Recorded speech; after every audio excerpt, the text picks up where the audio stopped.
What are these steel slider clips, each marked patented November 29th, 92? The leather case is about 3.25 inches wide, stamped A.L. Vrooman, Minneapolis, Minnesota.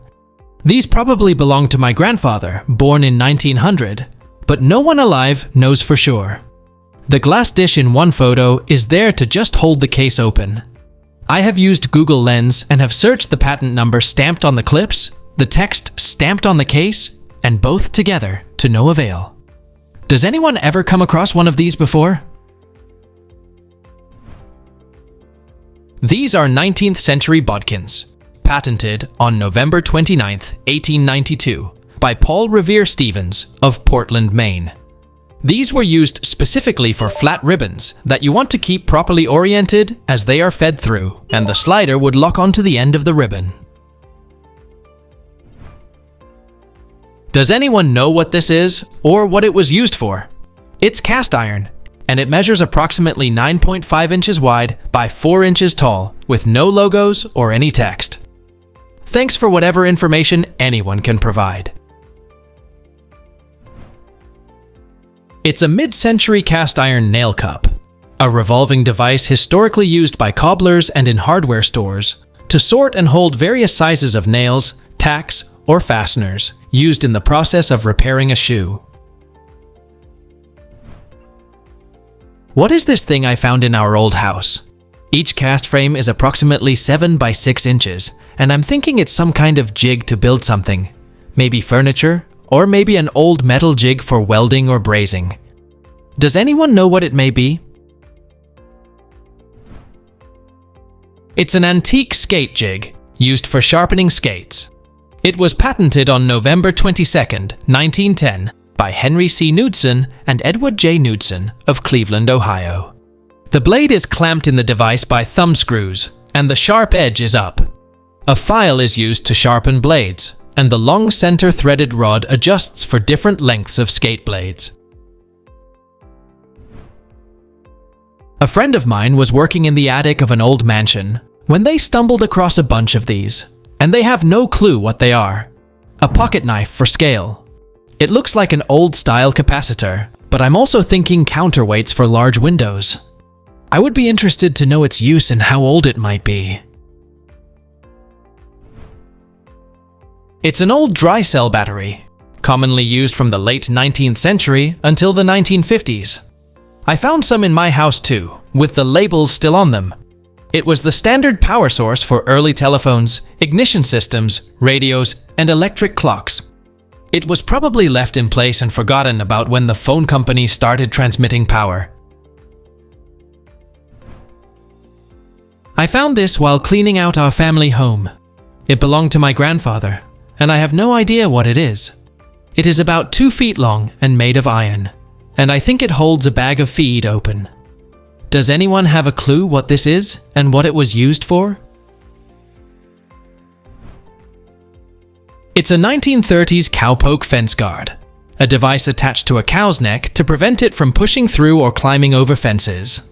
These tools use blunt or sharp spikes to deter livestock from damaging fences, acting as a humane, restrictive barrier. When the animal tries to put its head through a fence, the device catches on the wires, poking the animal and forcing it to back away. It was patented on September 19, 1933, by Eugene Carolus of Harper, Kansas. What is this small metal charm found in donated jewelry? Slide 3 has a pen for scale. It feels solid and is possibly made of copper. There is no writing on it, and I don't know the age or origin, but it appeared in a box of donated jewelry. Do you have any ideas on what this could be? It's a 16th century Mixtec copper bell monkey pendant, a small piece of Mesoamerican jewelry made by the Mixtec people of what is now Oaxaca, Mexico, during the late pre-Hispanic or early colonial period.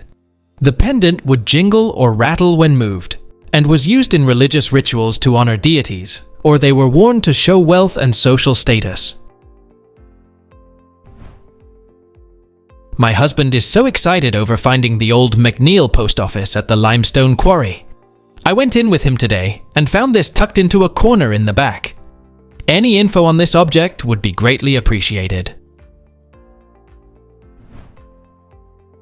This object is an antique gasoline pump, likely manufactured by S.F. Bowser and Company in the early 1900s.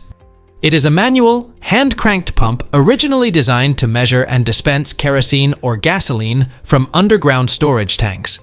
These pumps were known as skeleton pumps because they lacked a decorative housing, displaying the functional piston, cylinder, and gear mechanisms openly. This specific design was invented in 1885 and became a common sight in general stores and early service stations before electric pumps became standard. What is this thing I found while metal detecting in Bavaria? It is censored due to local laws. It was on the site of a building destroyed in World War II that was never rebuilt. Does anyone have any information? It's a German World War II car pennant topper, used during the Third Reich era from 1933 to 1945 to designate the high rank, specific military unit, or official role of the occupant of a vehicle. These pennants were generally mounted on a metal staff on the front fender of automobiles, often for command staff, high-ranking officers, or officials of various Nazi organizations. What is this leather-bound briefcase with display or mount, bought at a thrift shop? The bracketing is all metal, but the white part is painted or coated. They're affixed to the wall of the case, with riveting that can be seen on the outside of the case, and there are rubber feet on the side of the case that is contacting the floor when it's in display mode. There's no branding, and it seems to be well made for it to be a single person making a custom case. I did a Google reverse image search and AI image search with no luck. Any ideas about its use?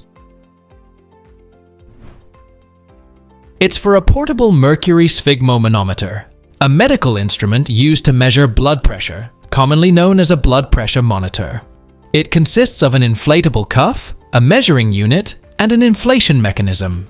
It measures systolic and diastolic pressure by restricting and releasing artery blood flow. I found this guy about 50 feet back from the water in a marshy area in Virginia near the Chesapeake. Both sides look the same, and I thought it was some sort of pipe or drain cover, but it's not round, and the only way I can figure to attach it would be a screw through the center hole. Someone said it looks like part of a belt buckle, but it's way too thin and has no parts that would attach to anything. Any info about what this might be would be helpful. Please tell us down in the comments. Thanks for watching. Let's make life fun.